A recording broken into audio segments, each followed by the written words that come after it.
4, 3, 2, 1, go! Dewa Naga Kehancuran. Era para naga. Dunia kultivator, tempat yang kejam dan tanpa perasaan. Hanya yang kuat yang dapat bertahan. Dunia tersebut terdiri dari banyak pulau dan satu daratan utama yang sangat besar. Di tempat tersebut, terdapat banyak klan, sekte, kerajaan dan ada satu kekaisaran. Di setiap penjuru, terlihat sangat banyak kota-kota besar. Dan daratan utama di dunia tersebut disebut sebagai benua Sein. Terlihat di semua tempat bahwa kultivator sedang sibuk melakukan apa yang ingin mereka lakukan.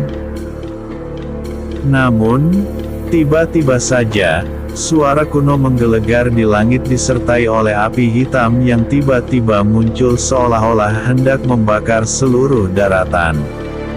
Nirvana, seni terlarang kelahiran kembali. Suara kuno yang menggema tersebut didengar oleh semua manusia yang berada di benua Sein. Tubuh mereka menegang karena tekanan yang tidak terbantahkan seolah-olah menimpa semua manusia. Tidak hanya itu, suhu api yang berada di atas langit juga membuat banyak tempat meleleh. Dalam waktu kurang dari 10 detik, api hitam itu pun mereda lalu semua fenomena telah menghilang sepenuhnya. Tidak ada yang tahu dari mana asal kejadian tersebut. Namun, satu yang pasti, kejadian tersebut akan diingat oleh semua manusia. Waktu terus berlalu, tanpa sadar sudah sebulan semenjak fenomena luar biasa itu terjadi. Di saat itu juga, para kultivator pun mendapatkan musibah karena sangat banyak binatang roh yang tiba-tiba muncul. Semua dari mereka memiliki kekuatan yang sangat luar biasa. Binatang roh adalah sejenis bintang yang telah meningkatkan kekuatan mereka melalui ki dari langit dan bumi. Namun, apa yang membuat para manusia terkejut, itu dikarenakan para binatang roh yang muncul hanya ada di dalam legenda, yaitu naga. Kekacauan terjadi ketika para naga mulai muncul dan bersatu dalam membentuk sebuah kekuatan tertentu yang akhirnya diberi nama sebagai klan naga. Semua kekuatan besar di benua Sein tentu terkejut dengan kemunculan banyak naga yang sangat kuat. Awalnya benua Sein hanya dikuasai oleh 7 kekuatan besar yang diawasi oleh sebuah organisasi yang bernama Organisasi Sein Langit. Bentrokan antara klan naga dan para manusia pun terjadi. Walaupun semua manusia bersatu, klan naga hanya ditekan dan itu membuat mereka semua tahu betapa kuatnya binatang roh naga. Karena tidak mampu membasmi naga, maka saat ini benua Sein akhirnya dikuasai oleh 8 kekuatan besar dan klan naga diakui sebagai yang terkuat di antaranya. Namun klan naga tidak mencoba merebut kekuasaan puncak karena manusia bersatu melawannya jika melakukan itu. Akhirnya ke-8 kekuatan besar pun membuat perjanjian agar keseimbangan kekuatan terbentuk. Dan di saat itu juga, banyak berita yang tersebar di segala penjuru, dan itu adalah sebuah berita tentang yang menyebut tentang sebuah zaman. Dan zaman saat ini dinamai sebagai era para naga. Di hutan tertentu yang dipenuhi oleh banyak binatang roh, saat ini terlihat rombongan kultivator yang sedang bergerak menggunakan banyak kereta kuda. Cepat bergerak. Kalian harus tahu bahwa klan naga berada tidak jauh dari lokasi ini. Dengan kekuatan mereka akan bisa tiba dengan cepat ke tempat kita. Mereka memiliki kemampuan untuk mencium aroma manusia. Salah satu kultivator yang sedang melayang di udara pun berteriak keras kepada semua yang ada di bawah sana. Karena banyaknya manusia biasa, mereka tidak bisa terbang sekaligus seperti pada kultivator. Tuan, kenapa kita harus mengambil rute ini? Tidak hanya klan naga, bahkan sekte cahaya suci juga berada di sekitar sini. Aku mendengar bahwa mereka sering terlibat dalam perselisihan. Satu pria parubaya pun melayang perlahan dan bertanya kepada pemuda yang berteriak sebelumnya yang memiliki status sebagai pemimpin kelompok. Ya, aku tahu tentang hal ini. Tetapi tujuan kita adalah pinggiran daerah kekuasaan sekte cahaya suci. Kita akan membuat tempat tinggal baru di tempat itu. Dan juga aku ingin membuat kerja sama dengan sekte cahaya suci. Kita akan berada di bawah kepemimpinan mereka nantinya. Jawab sang pemimpin.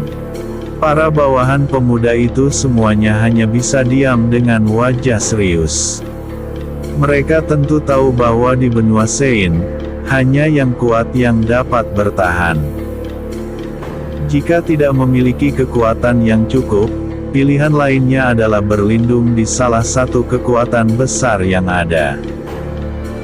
Di saat rombongan tersebut sedang bergerak, para penjaga yang terus melayang di udara untuk melihat situasi di sekitar pun berteriak. Tuan, di depan sana ada yang tidak beres. Pemuda sebelumnya pun mengerutkan keningnya saat mendengar hal itu. Ia pun langsung memberi perintah kepada rombongan untuk berhenti lalu ia langsung terbang ke arah depan, jalur yang hendak mereka lewati. Tuan Tangsu, lihatlah itu. Pemuda yang bernama Tangsu pun menatap ke arah depan dengan mata melebar. Saat ini, tidak jauh dari hadapannya terlihat api hitam yang sangat besar membentuk wujud seekor burung. Ayah, apa itu? Seorang gadis kecil berumur 10 tahun terlihat melompat ke arah atas pohon lalu bertanya dengan nada terkejut. Yuha, jangan mendekat ke sini. Teriak Yangsu kepada putri kecilnya itu. Ha! Teriakan aneh menggema di tempat tersebut saat sosok terbuat dari api tampak perlahan memudar. Tekanan yang tidak terbantahkan pun muncul. Namun itu langsung lenyap dalam sekejap mata. Wush! Api hitam yang menyelimuti tempat tersebut pun langsung hilang. Wilayah dalam ruang lingkup 1 kemper segi pun telah hangus. Apa yang terjadi? Apa sebenarnya itu sebelumnya? Para manusia dan kultivator yang menatap hal itu pun berdiskusi satu sama lainnya. Sedangkan untuk Tangsu, ia mencoba memeriksa apakah ada api lainnya yang mungkin akan membahayakan kelompok mereka. Ayah, lihat di sana, teriak gadis kecil yang bernama Tang Yuha. Tangsu yang mendengar teriakan putrinya pun menatap ke arah tertentu yang ditunjuk oleh putrinya.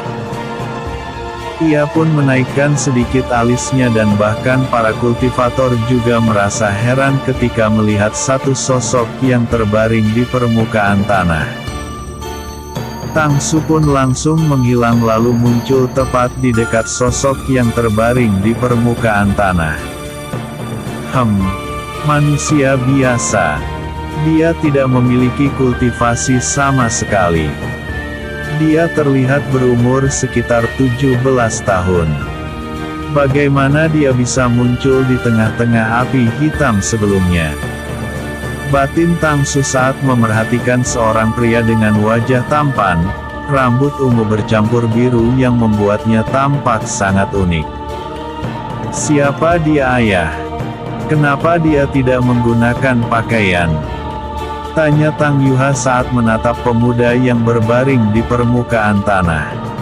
Sebelum Tangsu membalas, pria muda itu pun membuka matanya. Matanya terlihat berwarna ungu sedikit keputihan yang membuatnya tampak sangat misterius. Di mana ini? Gumam pemuda itu dengan wajah linglung.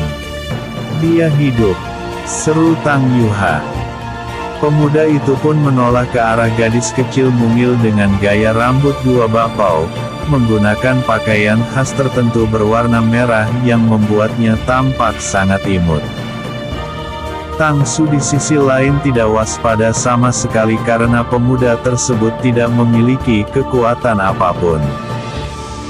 Tetapi ia merasa bingung karena pemuda tersebut memiliki cincin ruang.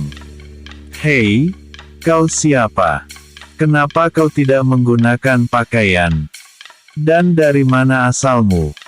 tanya Tang Yuha antusias karena ia adalah garis kecil yang energi. Ia sangat penasaran kenapa pemuda tersebut bisa muncul di tengah-tengah api yang membakar semua tempat sebelumnya. "Aku. Siapa?" pemuda tersebut berkata dengan nada linglung. Di saat itu juga, ia mencengkram erat kepalanya karena merasa kepalanya hendak meledak. Hal ini membuat Tang Su menjadi waspada dan bersiap-siap menyerang jika pemuda tersebut membahayakan putrinya. "Jie Yan," pemuda tersebut bergumam sambil mencengkram erat kepalanya. Tang Su yang menatap itu tahu bahwa pemuda tersebut kehilangan ingatan. Itu adalah reaksi yang normal saat mencoba mengingat sesuatu. Setelah pemuda itu menenangkan dirinya, Tang Su yang merasa sedikit iba pun berbicara, "Jadi namamu adalah Jie Yan. Apakah kau memiliki tempat untuk pergi?" Jie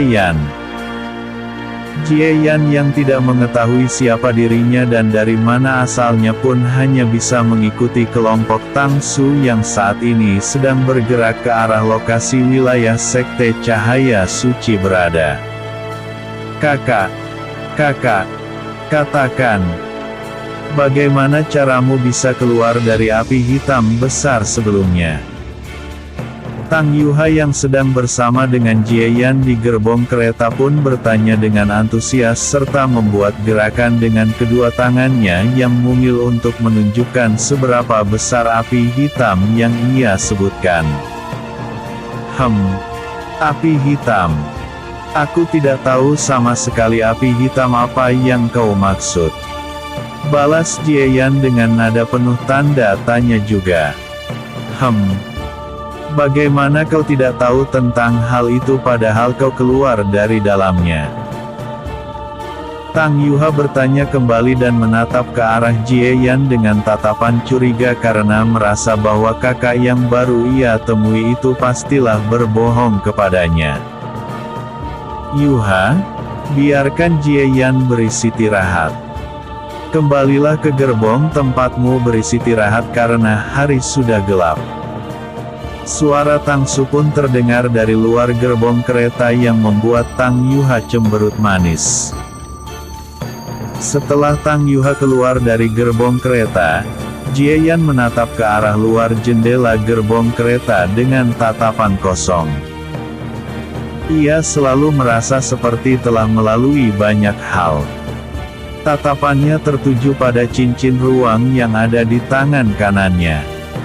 Ia telah mendengar dari Tang Su bahwa cincin ruang adalah sebuah tempat penyimpanan benda.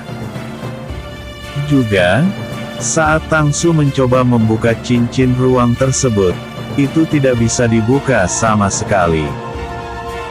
Ketika Tang Su mengatakan bahwa hanya dirinya yang bisa membuka cincin ruang itu, Jie Yan merasa heran. Tetapi ia juga tidak bisa membukanya sama sekali. Saat Tang Su mengatakan dibutuhkan kekuatan spiritual, hal ini membuat Jie Yan semakin heran. Ia juga tidak memiliki kekuatan sama sekali saat ini. Namun, Jie Yan tidak tahu bahwa ia memiliki sesuatu yang terpendam di dalam tubuhnya. Lebih tepatnya, sesuatu yang terpendam itu saat ini sedang disegel. Karena tidak tahu apa yang harus dilakukan, Jieyan pun membaringkan tubuhnya lalu menutup matanya karena merasakan perasaan lelah yang sangat besar entah mengapa. Waktu terus berlalu, rombongan yang dipimpin oleh Tang Su pun telah bergerak selama beberapa hari dari lokasi tempat mereka menemukan Jieyan. Hanya beberapa dari mereka yang melihat Jieyan ditemukan di tempat tersebut. Akhirnya, rombongan Tang Su pun tiba di wilayah yang dikuasai oleh Sekte Cahaya Suci tanpa ada kendala sama sekali. "Kakak, ayo keluar. Kita telah tiba." Suara Tang Yuha terdengar dari dalam gerbong tempat Jieyan berada. Karena Tang Yuha sangat penasaran dengan siapa Jieyan sepanjang waktu, itu membuatnya terus mencoba mendekatinya. Sedangkan untuk Tang Su, ia tidak melarang sama sekali karena ia tidak melacak adanya kekuatan apapun di dalam tubuh Jieyan. Bahkan ia percaya bahwa putrinya Tang Yuha bisa Jieyan dengan mudah. Mendengar suara kekanak-kanakan tersebut, Jieyan pun keluar dari dalam gerbong kereta dan menatap tempat mereka berhenti. "Di mana ini?" tanya Jieyan saat menatap kota yang sangat besar tepat di depan matanya. Ayah mengatakan kota ini adalah salah satu kota yang dikuasai oleh Sekte Cahaya Suci. Kita akan menetap untuk beberapa waktu sebelum membuat tempat tinggal kita sendiri nantinya. Lalu, apa yang akan kau lakukan sekarang kakak? Apakah kau akan pergi? Tanya Tang Yuha kepada Jieyan setelah menjelaskan tentang kota yang bernama Kota Suci Utara. Sebelum Jieyan membalas, Tang Su yang telah mendekat pun berbicara, "Ikutlah dengan kami. Ini demi kebaikanmu, untuk manusia yang tidak memiliki basis kultivasi, mereka akan sangat sulit untuk bertahan hidup. Aku akan memberikan pekerjaan kepadamu ketika tempat tinggal yang kami buat selesai dibangun setelah aku membuat permintaan kepada Sekte Cahaya Suci." Jieyan terdiam untuk beberapa waktu. Namun, karena ia tidak tahu ingin pergi kemana, ia hanya bisa setuju dengan tawaran Tang Su. Melihat Jieyan menganggukkan kepalanya, Tang Yuha yang sedari awal sudah penasaran dengan Jieyan pun bersorak gembira. Tatapan Jieyan tertuju pada gadis mungil yang energi tersebut dan haha bisa tersenyum kecil. Setelah itu, Jieyan hanya terus menunggu Tang Su menyelesaikan urusannya di Kota Suci Utara. Dari apa yang Jieyan dengar, ada 4 kota besar yang dikelola sebaik mungkin oleh Sekte Cahaya Suci, yaitu Kota Suci Utara, Barat, Utara dan Selatan. Dan di tengah-tengah keempat kota tersebut adalah letak Sekte Cahaya Suci berada. Dalam beberapa hari kemudian, Tang Su pun kembali dengan wajah sedikit kegembiraan.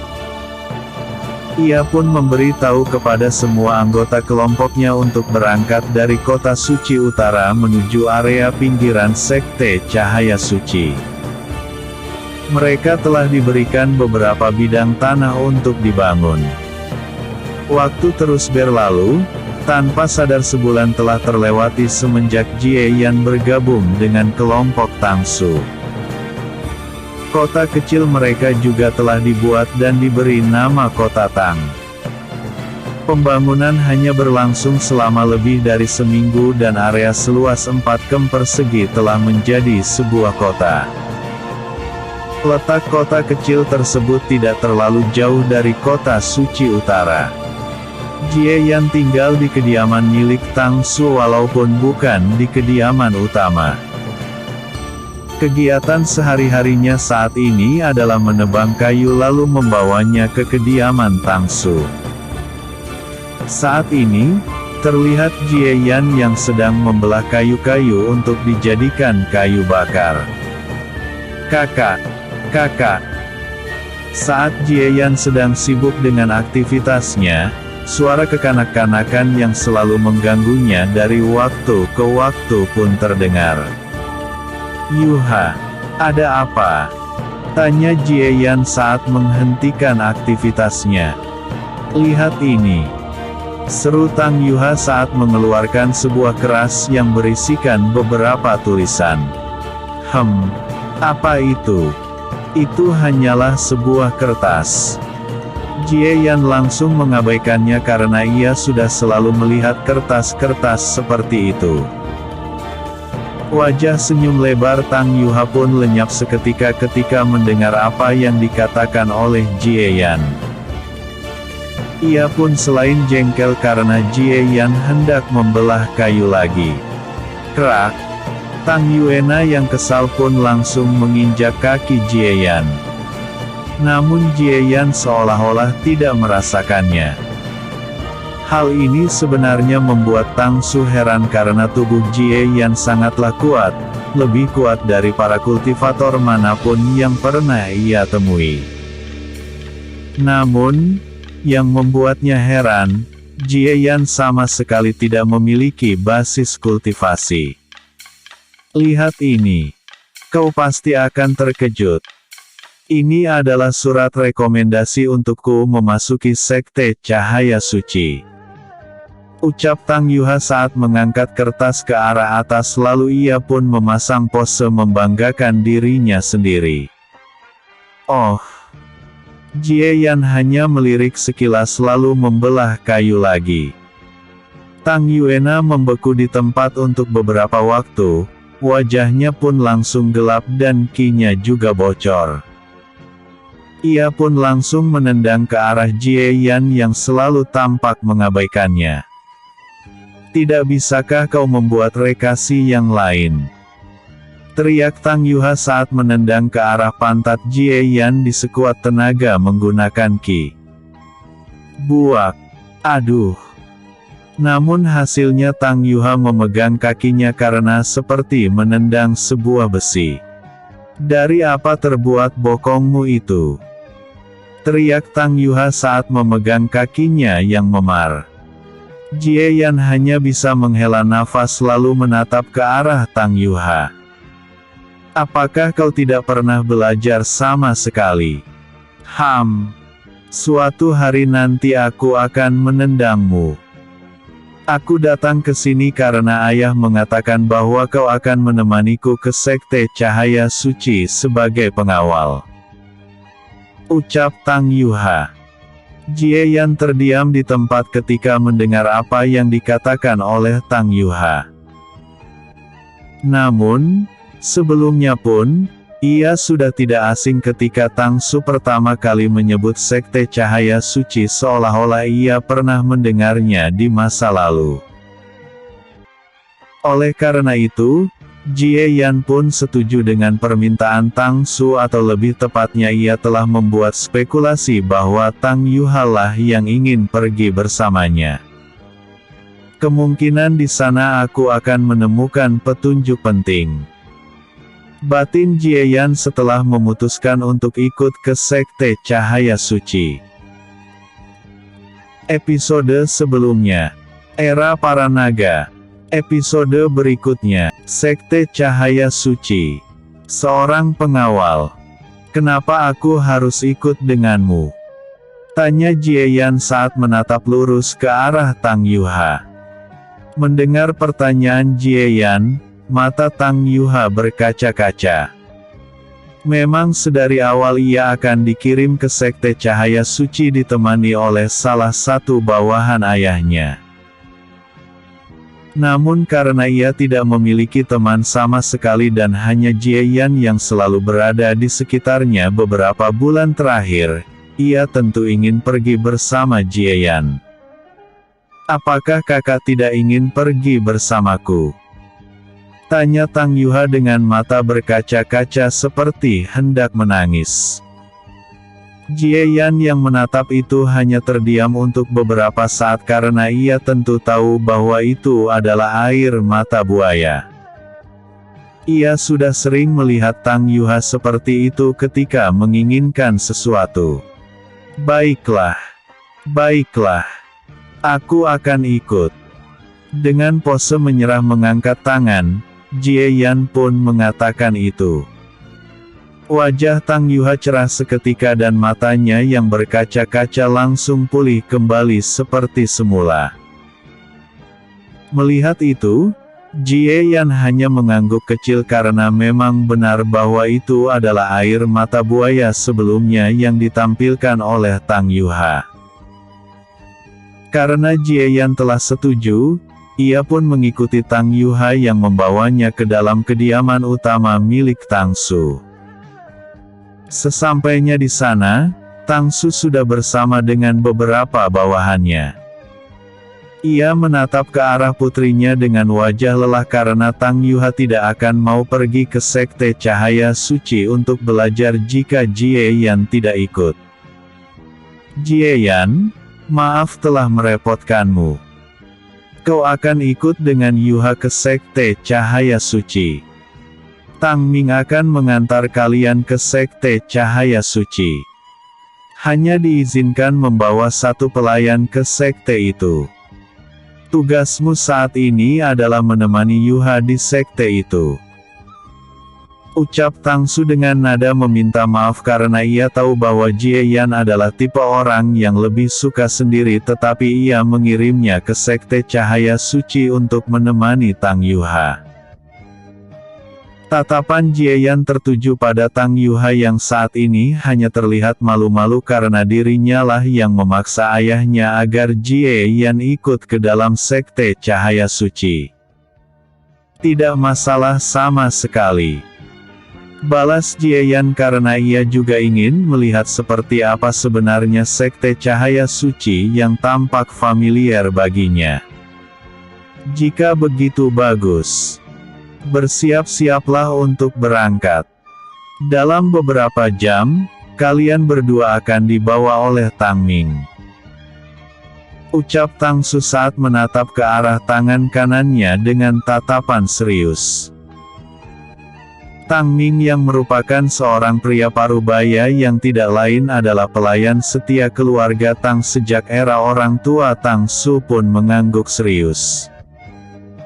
Jie Yan, persiapkan semua apapun yang ingin kau bawa.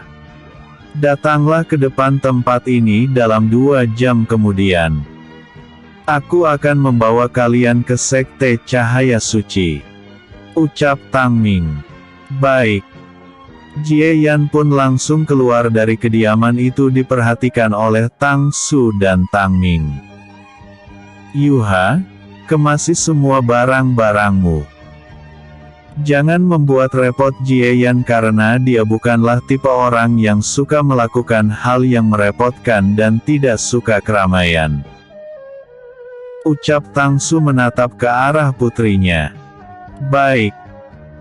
Tang Yuha terlihat sangat tidak peduli dengan kata-kata ayahnya karena tujuannya telah tercapai yaitu membawa Jie Yan bersamanya ke Sekte Cahaya Suci. Ia pun langsung pergi ke kamarnya untuk mengemasi semua barang-barang yang ingin ia bawa. Tang Su hanya bisa sakit kepala melihat sikap putrinya itu. Ia pun menghela nafas sekali lagi karena ia tahu bahwa putrinya membutuhkan teman setelah istrinya tewas sekitar 7 tahun yang lalu. Beberapa jam kemudian, Jie Yan pun kembali dengan membawa beberapa pasang pakaian yang sebelumnya dibeli oleh Tang Yuha untuknya. Bisa dikatakan, hanya itulah benda yang ada di dalam kediamannya.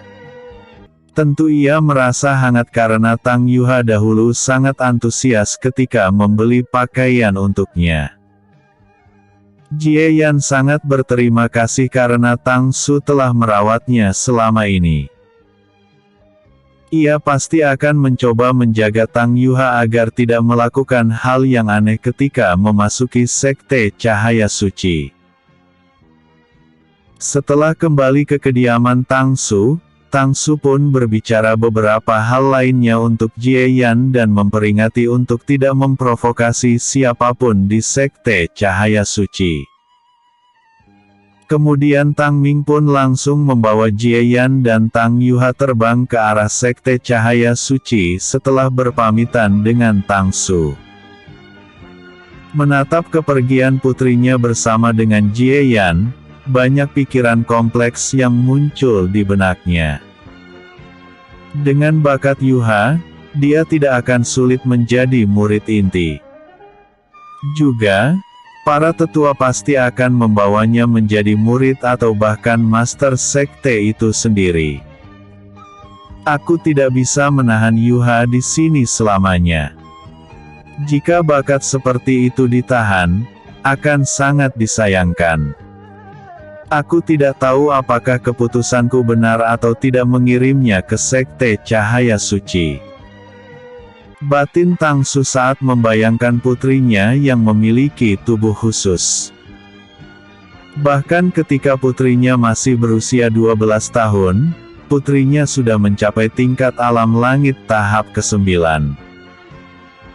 Waktu terus berlalu, Tang Ming membawa Jie Yan dan Tang Yuha ke arah Sekte Cahaya Suci. Dengan kekuatan Tang Ming, mereka pun akhirnya tiba dalam seminggu perjalanan. Jie Yan menatap ke arah bawah tepat ke arah Sekte Cahaya Suci yang sangatlah luas. Untuk Tang Yuha, ia memasang wajah yang sangat bersemangat ketika menatap sekte tersebut. Ia tentu akan menendang siapapun yang mencoba menantangnya. Ketika mereka turun tepat di depan gerbang Sekte Cahaya Suci, banyak penjaga yang berada di sana menghentikan mereka. Lalu Tang Ming pun langsung menjelaskan tujuan mereka serta memberikan surat rekomendasi langsung dari Sekte Cahaya Suci untuk Tang Yuha menjadi murid. Melihat surat rekomendasi, salah satu dari penjaga pun langsung menuntun Tang Ming, Jie Yan dan Tang Yuha ke dalam sekte. Sesampainya di salah satu bangunan besar, Tang Ming mengurus semua hal tentang pendaftaran Tang Yuha seorang diri sementara Jie Yan hanya menemani Tang Yuha agar tidak berkeliaran. Tidak lama kemudian, Tang Ming kembali dengan seorang pria parubaya yang memasang wajah gembira ketika menatap ke arah Tang Yuha. Jadi dia adalah putri Tang Su. Dia memang memiliki bakat yang sangat tinggi. Ayo pergi, aku akan membawamu ke suatu tempat. Itu adalah tempat beberapa tetua karena mereka juga menantikan kedatanganmu. Ucap pria parubaya tersebut dan menatap ke arah Jie Yan lalu mengabaikannya karena Jie Yan tidak memiliki kultivasi sama sekali. Tunggu, kakak Jie Yan bisa ikut denganku bukan? Tanya Tang Yuha untuk mengkonfirmasi sekali lagi bahwa Jie Yan akan ikut dengannya. Dia. Lebih baik kau mencari pelayan lain nona muda. Untuk manusia biasa, dia tidak akan bisa melakukan apapun di sekte ini. Ucap pria parubaya tersebut menatap ke arah Jie Yan. Tidak. Ayah telah sepakat denganku bahwa jika kakak Jie Yan tidak diizinkan masuk, maka aku bebas untuk keluar dari sekte. Tang Yuha pun langsung berbicara. Tang Ming hanya terdiam melihat kelakuan Tang Yuha. Namun ia sudah sering melihatnya karena ia adalah salah satu pelayan keluarga Tang yang telah membesarkan Tang Yuha setelah kematian ibunya. Mendengar itu, pria parubaya itu tidak tahu harus menjawab apa selain menyerah. Lagi pula tidak ada salahnya membawa satu pelayan. Ia yakin bahwa dalam beberapa bulan, Jie Yan pasti akan keluar karena tidak mampu melakukan apapun di Sekte Cahaya Suci. Baik, dia bisa ikut. Ayo ikuti aku. Ucap pria parubaya tersebut setelah menatap ke arah Tang Ming yang mengangguk kecil. Lalu Tang Ming pun berbicara beberapa hal kepada Tang Yuha dan Jie Yan sebelum dia pergi kembali ke kota Tang. Jie Yan yang berjalan mengikuti pria parubaya tersebut bersama dengan Tang Yuha pun melirik ke segala tempat. Ia tidak tahu mengapa penglihatannya sangatlah tajam sehingga bahkan dapat melihat seekor lalat yang terbang di kejauhan. Hei, tempat ini sungguh menarik.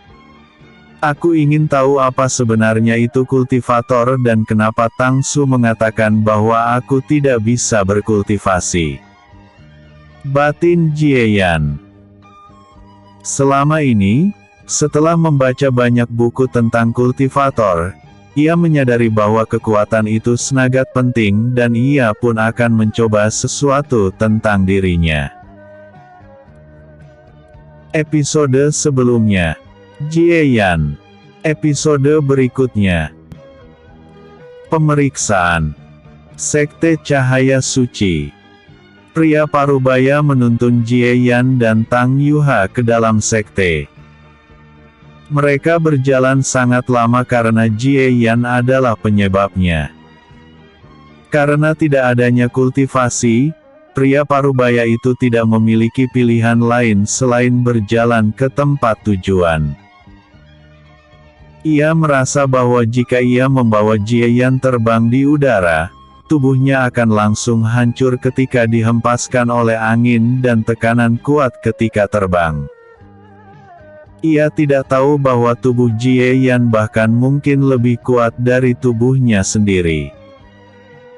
2 jam kemudian, mereka pun tiba di bangunan yang sangat besar di pusat sekte Cahaya Suci. Pria parubaya tersebut memimpin Jie Yan dan Tang Yuha ke dalam lalu membawanya keduanya ke salah satu ruangan tertentu. Ketika masuk ke dalam ruangan tersebut, ada beberapa sosok yang ada di dalam sana sedang berdiskusi tentang sesuatu.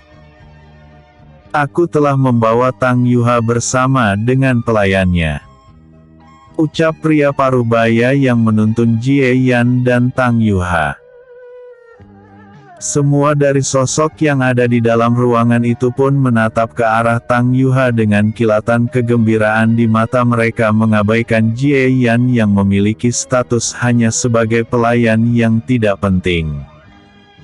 Kau boleh pergi.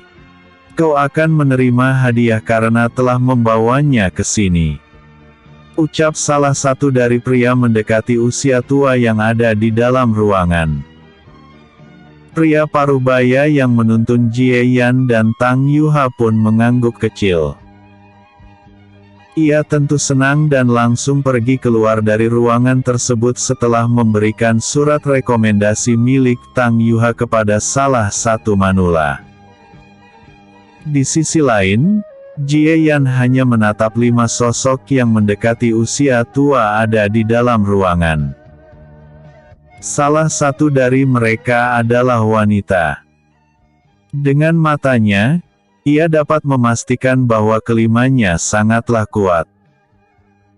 Tetapi karena tidak adanya reaksi Qi, tidak ada yang menyadari bahwa Jie Yan telah mengukur mereka berlima walaupun mereka tahu bahwa dirinya menatap ke arah mereka berlima dengan seksama. Tang Yuha, di usia 12 tahun kau telah mencapai tingkat alam langit tahap ke-9. Tingkat kultivasi seperti ini sangatlah jarang dicapai oleh anak di usia muda. Kami akan memeriksa mengapa kultivasimu sangat cepat meningkat tanpa banyak usaha. Ucap salah satu sosok tersebut dengan nada senang dan menatap ke arah Tang Yuha seperti sedang menatap harta karun. Memeriksa. Apakah kau ingin melakukan sesuatu padaku? Tanya Tang Yuha curiga lalu langsung bersembunyi di belakang Jie Yan. Wajah kelimanya sedikit canggung karena tampaknya Tang Yuha sangat waspada terhadap mereka. Dan juga, Ketika melihat bahwa Tang Yuha seperti bergantung kepada Jie Yan, mereka tahu bahwa Jie Yan pasti sangat penting bagi Tang Yuha. Tentu hal seperti itu akan terjadi. Selama di keluarga Tang, tidak ada yang berani membantah kata-katanya. Dan ketika Jie Yan muncul, hanya dia yang berani mengabaikan Tang Yuha. Juga, untuk anak di usia 17 tahun ke bawah, tidak ada yang bisa mengalahkannya di keluarga Tang. Hanya Jie Yan yang bahkan tidak pernah merasakan sakit walaupun ia menyerangnya sekuat tenaga. Itulah yang membuatnya terus menempel pada Jie Yan. Tatapan kelima sosok itu tertuju pada Jie Yan agar dia membantu mereka. Kelimanya menyadari bahwa mereka tidak boleh mengacaukan Jie Yan agar Tang Yuha betah di Sekte Cahaya Suci. Jie Yan hanya bisa menghela nafas lelah karena tugasnya saat ini adalah penjaga anak yang merepotkan. Yuha, ini hanyalah tes. Mereka tidak akan melakukan apapun padamu. Ucap Jie Yan saat menarik telinga Tang Yuha agar tidak bersembunyi di belakangnya. Aduh. Aduh. Jangan tarik telingaku. Teriak Tang Yuha keras. Kelima sosok yang ada di dalam ruangan itu langsung paham bahwa Jie Yan tidak hanya pelayan biasa karena keduanya memiliki hubungan seperti adik dan kakak. Setelah melepaskan telinga Tang Yuha, Jie Yan berbicara sedikit kepada Tang Yuha yang akhirnya membuat Tang Yuha mau mengikuti pemeriksaan. Hal ini membuat kelimanya semakin menghargai Jie Yan. Karena tahu bahwa jika Jie Yan tidak ada di sana Tang Yuha tidak akan mau mengikuti pemeriksaan, kelima sosok itu pun harus membawa Jie Yan juga. Lalu kelimanya pun menuntun Jie Yan dan Tang Yuha ke dalam satu ruangan pemeriksaan. Tang Yuha, apa kau tahu bahwa kau dianggap tinggi oleh Sekte Cahaya Suci? Biasanya murid akan masuk di waktu tertentu. Dalam sejarah, hanya beberapa anak seperti dirimu yang diperlakukan dengan istimewa. Baru-baru ini juga ada bakat tinggi yang muncul walaupun masih di bawahmu. Kau bisa memanggilku tetuaan, aku akan menguji semua hal tentangmu bersama dengan tetua lainnya. Ucap tetuaan dengan senyum kecil di wajahnya. Pemeriksaan seperti apa yang akan dilakukan? Tanya Tang Yuha penasaran dengan mata besar berkedip beberapa kali. Pemeriksaan ini hanyalah sederhana. Kami akan memeriksa akar spiritual milikmu. Dari hal ini akan sangat terlihat mengapa kultivasimu meningkat sangat cepat. Walaupun mungkin kami tidak dapat menemukannya, kami akan dapat menyelidikinya melalui akar spiritual milikmu. Ujar tetuaan. Oh. Tang Yuha hanya mengangguk kecil karena ia tentu tahu tentang akar spiritual. Tetuaan pun mengeluarkan bola kristal untuk menguji akar spiritual. Letakkan telapak tanganmu di sini lalu alirkan ki-mu ke dalam. Tang Yuha hanya menurut dan melakukan apa yang dikatakan karena dahulu ayahnya juga pernah melakukan hal yang sama. Ketika Tang Yuha menyalurkan ki-nya, kelima sosok itu tentu sangat penasaran dengan akar spiritual milik Tang Yuha. Bola kristal tersebut pun perlahan-lahan berubah dari putih lalu ke kuning, hijau, biru lalu merah yang membuat mereka sangat bersemangat. Tidak lama kemudian, itu pun berubah kembali menjadi kuning cerah atau lebih tepatnya berwarna emas yang membuat kelima sosok tersebut terkejut. Duar. Bola kristal pemeriksa akar spiritual pun meledak dalam sekejap. Tang Yuha membuka matanya saat menatap itu. Ia tidak heran sama sekali karena dahulu hal yang sama juga terulang kembali. Kelima tetua itu pun memasang wajah serius ketika menatap ke arah Tang Yuha. Kelimanya saling memandang lalu beberapa dari mereka pun pergi. "Bagaimana?"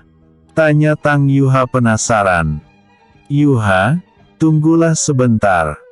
Kami akan memeriksanya terlebih dahulu," ucap tetuaan dengan senyum hangat. Jie Yan dan Tang Yuha hanya mengangguk kecil dan menunggu. Tidak lama kemudian, 3 tetua yang pergi pun kembali. Mereka mengeluarkan sangat banyak buku lalu membacanya satu persatu seperti orang gila. Tang Yuha hanya menatap kelima tetua dengan tatapan kosong karena seperti sedang melihat 5 idiot terbesar sepanjang masa. "Ketemu." Tetua wanita pun berseru setelah membaca beberapa buku dalam waktu singkat. Keempat tetua lainnya pun langsung menatap ke arah buku yang dibaca oleh tetua wanita tersebut. Saat mereka berlima membacanya, kelimanya terkejut lalu senyum mereka semakin lebar. Hanya ada satu tes lagi untuk menentukan apakah apa yang tercatat di dalam buku itu benar atau tidak. "Yuha, untuk pemeriksaan terakhir, bisakah kami melihat darah yang ada di dalam tubuhmu?" tanya tetuaan dengan senyum. Tang Yuha yang mendengar itu melebarkan matanya lalu berteriak sambil bersembunyi di belakang Jie Yan, "Aku tahu bahwa kalian berniat untuk membunuhku. Kakak Jie Yan, kalahkan mereka semua." Teriakan Tang Yuha membuat kelima tetua membeku di tempat karena Tang Yuha salah mengartikan apa maksud dari mereka. Untuk Jie Yan, ia pun hanya bisa menghela nafas panjang karena tahu bahwa untuk mengurus Tang Yuha, ia pasti akan kesulitan. Episode sebelumnya. Sekte Cahaya Suci. Episode berikutnya. Tubuh Sejati Dewi Perang. Sekte Cahaya Suci. Jie Yan tidak tahu harus berkata apa tentang kelakuan Tang Yuha yang sangat kekanak-kanakan. Mendengar bahwa gadis kecil imut itu mengatakan kepadanya untuk mengalahkan semua orang itu pun membuatnya tidak tahu harus bereaksi seperti apa.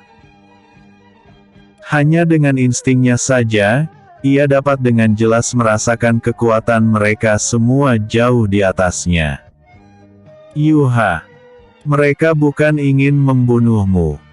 Mereka hanya menginginkan setetes darahmu itu dilihat," ucap Jie Yan saat mengangkat kerah belakang pakaian Tang Yuha untuk memindahkannya dari belakangnya. Ia tahu bahwa Tang Yuha mencoba membuatnya menjadi sebuah perisai. "Oh." Tang Yuha yang diangkat oleh Jie Yan tanpa melawan pun merasa malu ketika mendengar apa yang dikatakan oleh Jie Yan. Untuk kelima tetua, mereka hanya bisa menghela nafas panjang dan memberi pujian sekali lagi kepada Jian Chen. Dari hal ini pun, mereka sangat menyadari bahwa Tang Yuha sangat patuh pada kata-kata Jie Yan. "Lalu, apa yang harus aku lakukan?" tanya Tang Yuha saat diturunkan oleh Jie Yan. "Ini sangat sederhana, gunakan benda tajam ini untuk mengeluarkan setetes darahmu," ucap tetuaan saat memberikan benda tajam kecil kepada Tang Yuha.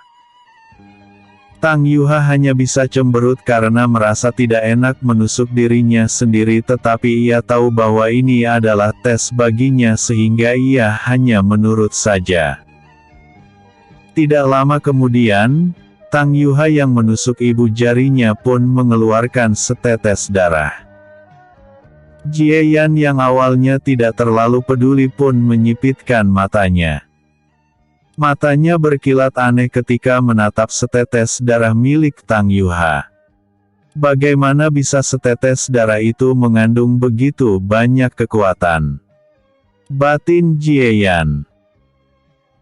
Bukan hanya karena itu saja yang membuatnya terkejut, tetapi warna darah Tang Yuha juga sangatlah berbeda dari yang lainnya, yaitu berwarna emas.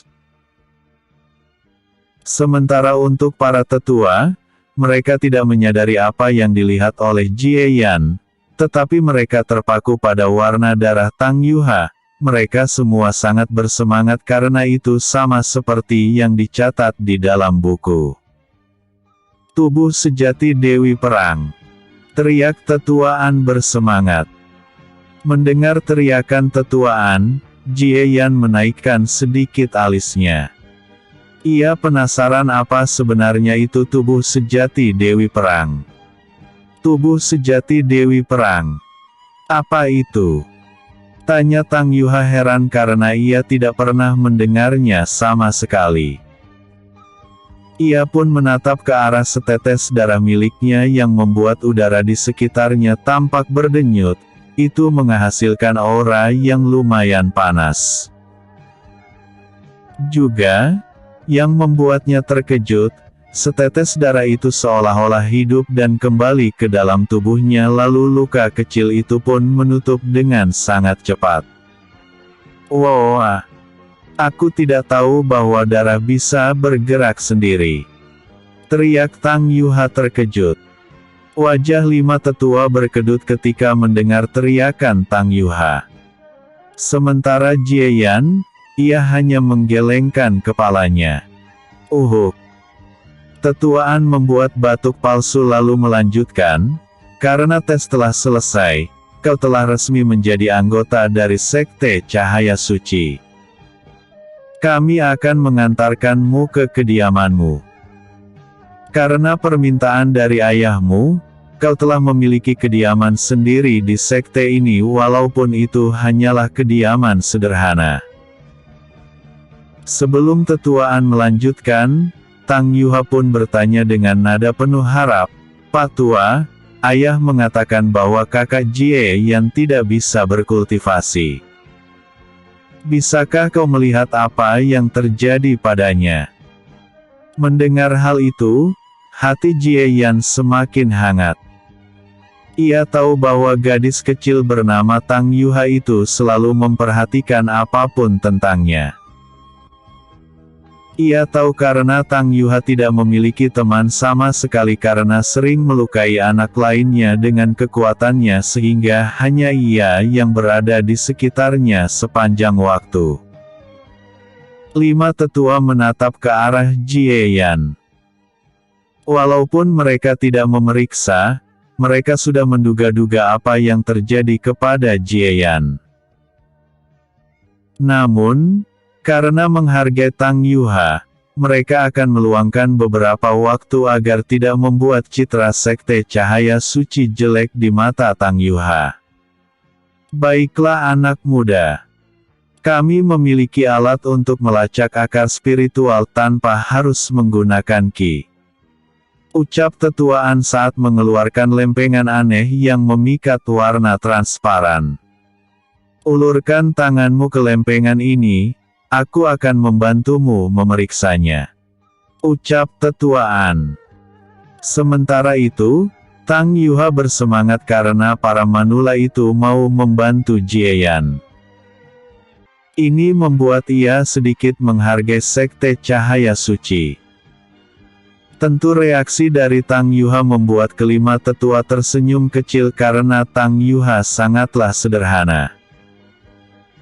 Jieyan yang ingin tahu tentang apa yang terjadi pada tubuhnya langsung menyentuh lempengan transparan tersebut.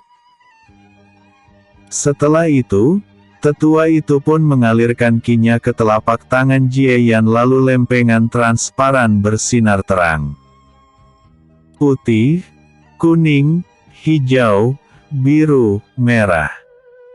Saat lempengan transparan itu bersinar dan langsung memasuki warna merah, kelima tetua tercengang. Tidak hanya sampai di situ, warna kembali berubah menjadi setengah hitam dan setengah ungu. Lalu lempengan tersebut memiliki banyak retakan seperti jaring laba-laba. Jenius tingkat tinggi lainnya. Tetapi sangat disayangkan. Batin kelima tetua karena mereka telah membenarkan dugaan mereka bahwa akar spiritual milik Jie Yan telah rusak parah. Bagaimana? Tanya Tang Yuha bersemangat karena melihat warna-warni yang ada di lempengan transparan sebelumnya. Kelima tetua terdiam untuk beberapa saat lalu tetuaan menghela nafas panjang lalu menjawab, "Anak muda, kau memiliki bakat yang mungkin sangat dekat dengan Tang Yuha. Tetapi akar spiritual milikmu telah rusak parah. Ini adalah kasus paling fatal bagi para kultivator." "Apa? Tidak mungkin." Mata Tang Yuha melotot marah ketika mendengar itu. Ia merasa bahwa Jie Yan adalah yang terkuat karena dapat mengalahkannya dengan mudah. "Yuha, tenanglah," ucap Jie Yan dan menatap kembali ketetuaan lalu berbicara, "Sebelumnya ayah Tang Yuha telah mengatakan bahwa aku tidak bisa berkultivasi. Aku menduga ini dikarenakan oleh akar spiritual milikku seperti yang Anda katakan. Apakah ada cara untuk memperbaiki akar spiritual agar kembali ke kondisi semula?" Tanya Jie Yan dengan wajah yang serius. Ia tampak tetap tenang walaupun mengetahui bahwa akar spiritual miliknya cacat.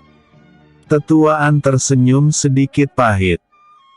Ia juga merasa bahwa bakat seperti Jie Yan juga sangat jarang terlihat. Jika ada metode, mereka tentu akan memberitahunya karena Jie Yan pasti akan menjadi murid sekte cahaya suci jika mereka membantunya. "Anak muda, metode untuk memperbaiki akar spiritual hampir tidak ada. Banyak kasus yang sama terjadi sama seperti dirimu. Bahkan banyak kultivator puncak yang telah kehilangan kultivasinya karena mengalami kecacatan di akar spiritual mereka ketika bertarung. Tetapi metode itu bukannya tidak ada sama sekali. Hanya ada satu cara dan kami mungkin tidak bisa membantu," ucap tetuaan. "Satu metode? Apa itu?" Tanya Jie Yan karena jika ada metode, berarti masih ada harapan. Hanya ada satu kultivator yang mampu memperbaiki akar spiritual di seluruh benua Sein.